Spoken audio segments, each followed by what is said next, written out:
Assalamualaikum teman-teman satu bilah. Jadi hari ini saya ingin pergi ke musola An-Nur. Jadi di sana ada pelatihan juru sembelih. Jadi musola An-Nur bekerja sama dengan DPD Juleha Kabupaten Bekasi mengadakan sosialisasi sembelih halal dan manajemen kurban. Nanti saya akan coba eh, record beberapa hal yang ada di sana, mudah-mudahan bisa bermanfaat buat teman-teman semua. Oke, tunggu aja.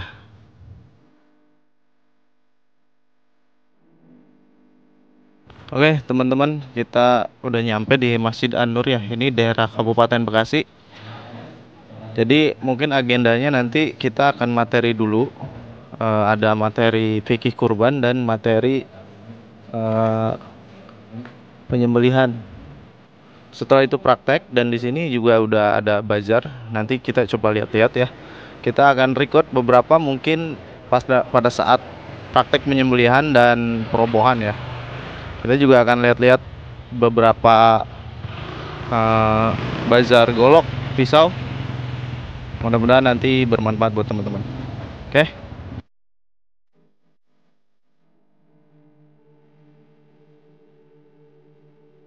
Termasuk diantaranya adalah ngecek manuver. Ngecek manuver itu bisa jadi dengan tangan kosongnya dia. Si golok, maaf, ini nggak dimana-manain, belum diapa-apain. Umpetin. Itu cuma dia doang. Oh, nggak kena. Pokoknya dia mau kasih sistem, tarik. Itu bisa dikolok ini, gini nih. Oh, nggak kena, gitu kan? Kira-kira kita nyobain. Karena ntar akan jatuh kondisi di mana bisa dia kita udah sekali main mentok itu gak karu-karuan, rohnya tuh kayak hilang separuh, les gitu. Mau dibablasin gak bisa mentok, tapi berhenti situ itu kurang maksimal, gak semuanya terputus. Itu bahaya. Oke. PD-nya itu hilang seketika. Nah, kalau dia udah dapat posisi mudah-mudah, boleh kiri depan, boleh kanan depan. Yang membedakan adalah posisi badan kita terhadap objek sembelihan. Ingat, dia nggak berubah adalah titik sembelihan. Katakanlah sini, ini titik sembelihan. Oke, kalau kita pengen melaksanakan sunnah Rasul, gimana caranya? Ditindih. Kalau posisinya di bawah, oke, berarti otomatis kaki kiri, kanannya di depan. Nah, titik saya kan ini kan nggak berubah. Yang berubah apanya? Badannya. Kenapa? Kalau kita potongnya pakai tangan kiri, karena kaki kanan kita di depan posisinya begini, itu bisa ketemu dengkul. Makanya kita pindah. Oke. Nah, hal ini berbeda dengan kamu posisi kiri di depan, karena kamu udah silang. Posisi golok, ketika saya tadi itu nggak berubah. Yang berubah adalah posisi badan kita. Ininya nggak berubah tetap. Oke, lanjut. Nah, pada waktu mau eksekusi, si eksekutor itu masih tahu yang lain. Dan yang lain tetap dari awal sampai akhir konsentrasinya tetap sama, nggak berubah. Jobnya, pekerjaannya sama, narik tali, narik kaki, narik kepala. Enggak. Nah, ada upaya tambahan biar kepalanya itu nggak bergerak. Kadang-kadang si orang yang sini ngakalin kepala itu diinjek sininya. Tarik keluhnya ke tanah biar dia nggak bisa bergerak, ataupun dengan cara apapun intinya dia nggak bergerak. Gitu. Kita bisa kira-kira dari dalam pada waktu ini apa aja dikonfirmasi. Pertama, titik sayatan. Yang kedua, posisi ketegangan leher, apakah benar terbuka. Kita mulai dari ujung sono itu mengakannya kuat apa enggak, kepalanya benar apa enggaknya, pas waktu kakinya terbuka lurus apa enggak. Hasil akhirnya adalah dia lurus. Kalau sudah semua segala macam, dia masih ababak. Makanya salah satu hikmah sunnah pas waktu menyembelih dengan teriak adalah yang lain itu dengar. Bismillahirrahmanirrahim. Dia udah siap kuat. Oke. Nah, pada waktu proses eksekusi, gerakan manuvernya adalah, semoga bisa dipahami, posisi bilah ini harusnya adalah lempeng di bawah leher. Ini kan kayak gini kan kepalanya ya. posisinya begini, nggak begini, nggak begini, apalagi begini. Alasannya kenapa? Karena yang pertama kali jadi sasaran adalah uratnya di bawah, sebelah kiri. Gitu. Makanya posisinya di bawah. Ini tetap kayak gini. Enggak, ya. Enggak. Terus dia soalnya ada pertolongan itu. Oke, di bawah leher. Sudah siap. Namanya gitu. Nah, kenapa demikian? Ya, dia kan nggak ketemu kan? Oke. Kalau mau kayak gini ya kayak gini, mau nggak mau. Tapi tetap posisinya harus begini. Dan proses ini dikeluarin kalau udah yakin semuanya oke. Oke.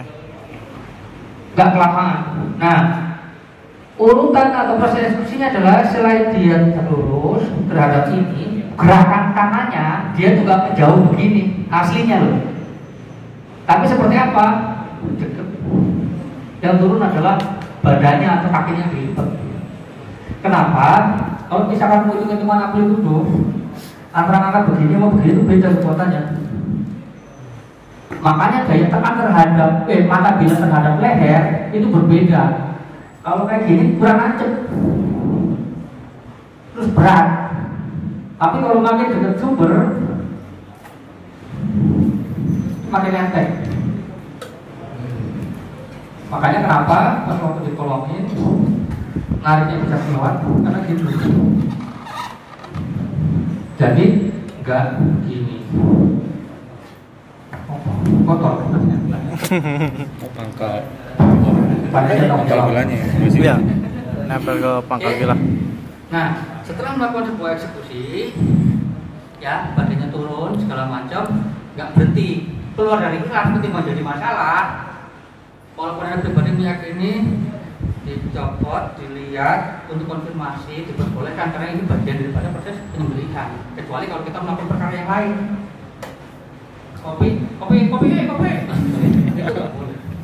Tapi sekali lagi kita hidup di kultur yang memotong ini banyak literasi ya, dengan berbagai macam referensi tentunya lah. Kita hormati itu. Caranya gimana? Habis di sini wes jangan bergerak dulu. Pastiin 4-4-nya 4-6-nya terputus.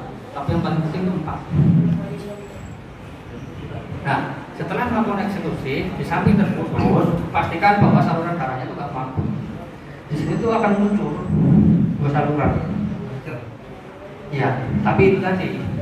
Kalau terjadi kondisi kurang dari 15 detik, kita harus curiga bahwa di sininya itu ada yang mampet. Kalau kamu gimana diambil potongan? Kalau enggak, cukup waktu 30 menit untuk satu yang mampet.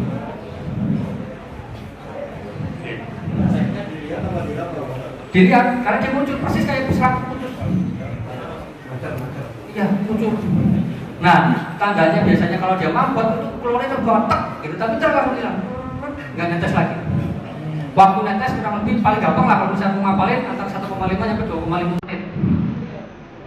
Idealnya rata-rata 1,5 menit.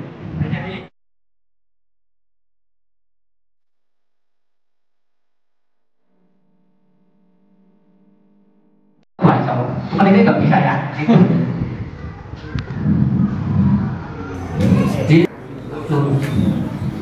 Kalau yang lain tetap sama, nggak ada perubahan. Itu yang pertama. Yang kedua, sama ngecek manuver. Kalau ke sono untuk apa? Posisi leher menghadap ke atas. Ya nggak malah penting. Anak pribadi mewajibkan siapa yang mau pakai sistem dorong silakan, tapi tangan kirinya harus pakai sarung tangan karena biasanya tumpang dari sini. Yang menjadi problem adalah gerakan antara tangan kiri sama kanan itu nggak kompak. Yang sering kejadian orang pada sobek tangannya itu gara-gara kayak gini. Itu yang pertama. Yang kedua, setelah eksekusi ini kan robek. Ya, tangannya itu masuk ke sini, dikobok-kobok itu lehernya. Becek kena darah. Kita nggak ngurusin ini nih. Dan saking tajamnya bilang kena itu pun nggak ngerasain karena yang ada di pikirannya dia adalah sukses menyembelih. Masalah tangannya kena tar belakangan 3-4 menit lagi. Baru kopi gelap. Tuh. Tanya gimana? Enggak. Ada mau pingsan. Oke, kepalanya di tengah jahit, tangan kirinya pakai sarung tangan. Yang kedua sama, harus pakai kuda-kuda. Mau kiri mau kanan nggak masalah. Cek manuver bilah. Kalau di sini udah ngomongin terkait dengan cek ketajaman ya, karena udah dari kemarin. Kemarinnya lagi. Nggak mau cuma kemarin doang. Oke. Nah, umum biasanya berhubung kondisinya jadi ujung, kalau kayak gini doang kan kurang kuat. Biasanya orang tuh targetnya adalah gimana cara biar terus robek kan gitu. Iya. Nah, biar tenaganya nambah suka ditambahin pakai tangan Kiri. Makanya kenapa tangan kiri harus pakai satu tangan tuh itu. Oke. Nah, sama pas waktu startnya pun ini bukan mengenakan dimulai dengan tangan kiri ya, karena emang adanya kiri doang.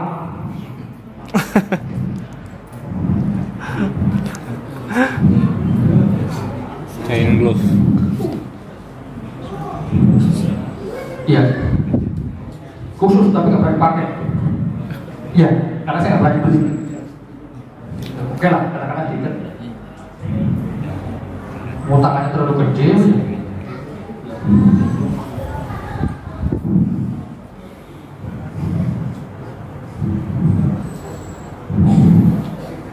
Bisa nggak? Nah, oke. Idealnya dari ujung itu sekitar 3-5 cm.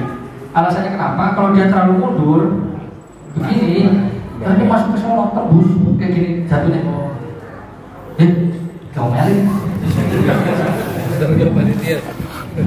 Panitia. Makanya begini jatuhnya.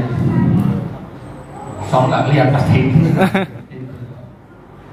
Jadi nggak begini.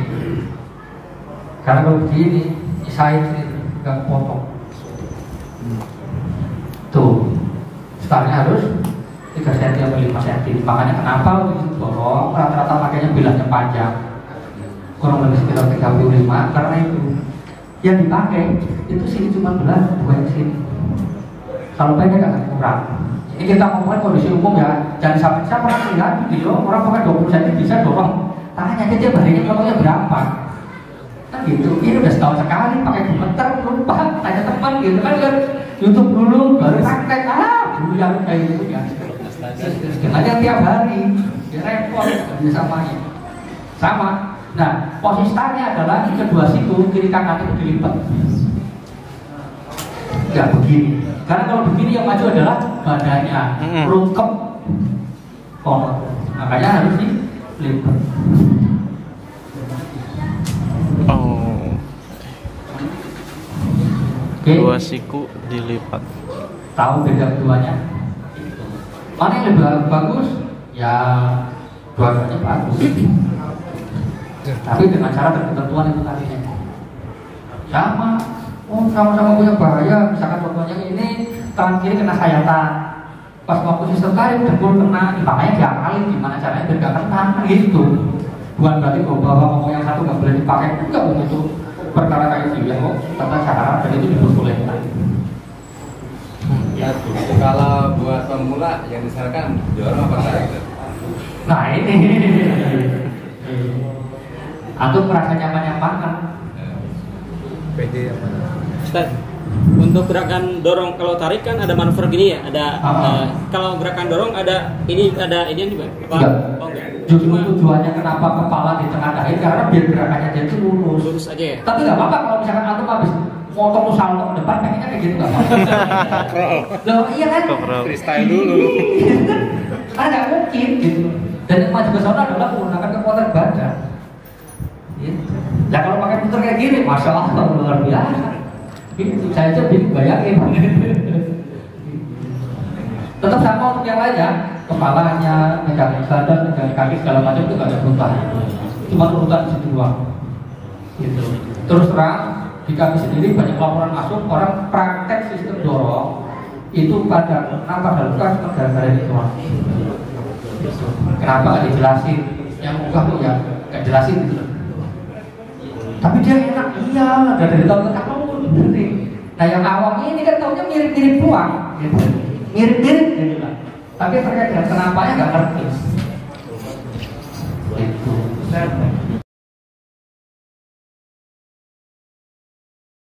Terkait dengan kuda-kuda dulu. Cukup itu kan nama kan. Itu baru terkait dengan manuver. Itu nggak apa-apa. Oke. Sip. Megang kepalanya, pegang. Allahu Akbar. Nah, kayak masak. Alhamdulillah. Lulus. Lulus. Lulus. Bisa login. Iya, satu kedua.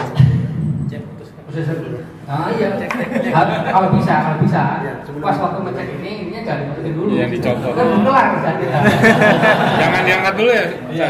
Jangan Ya, diangkat dulu. untuk meminimaliskan ya jangan angkat dulu. Dari bila diskusi, cek dulu. Itu tadi pas sampai terputus, duanya nggak mampet, kelar, baru kalau misalkan di aktual ya antar ya ngecek tanda kematian ada apa enggak. Pertama kali cek adalah netes darahnya itu. Kalau udah berhenti baru cek yang lain. Gitu. Korneanya tidak ada respon enggak maupun perkara yang lain. Cuman kalau ini masih netes, jangan diobok-obok dulu. Biasanya kita kalau motong, biasanya kan yang pas motong golok nggak diangkat tuh. Biasanya kan gitu. Jadi yang pertama emang kita bisa ngecek golok nggak diangkat. Yang kedua kita buat nahan semburan darah biar nggak ke muka gitu. Istilahnya nggak. Kadang ada yang megangin di sini nih. Itu tidak masalah. Nggak masalah. Kan makanya kita tahan ini. Jadi darah semprot ke golok jatuhnya ke bawah. Biasanya kalau kondisinya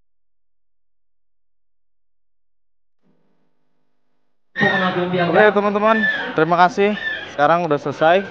Kita udah menyelesaikan pelatihan. Udah dapat piagam juga. ya, informasi selanjutnya kami sampaikan. Kita udah record beberapa video, mudah-mudahan bermanfaat buat teman-teman semua ya. Terima kasih. Assalamualaikum warahmatullahi wabarakatuh.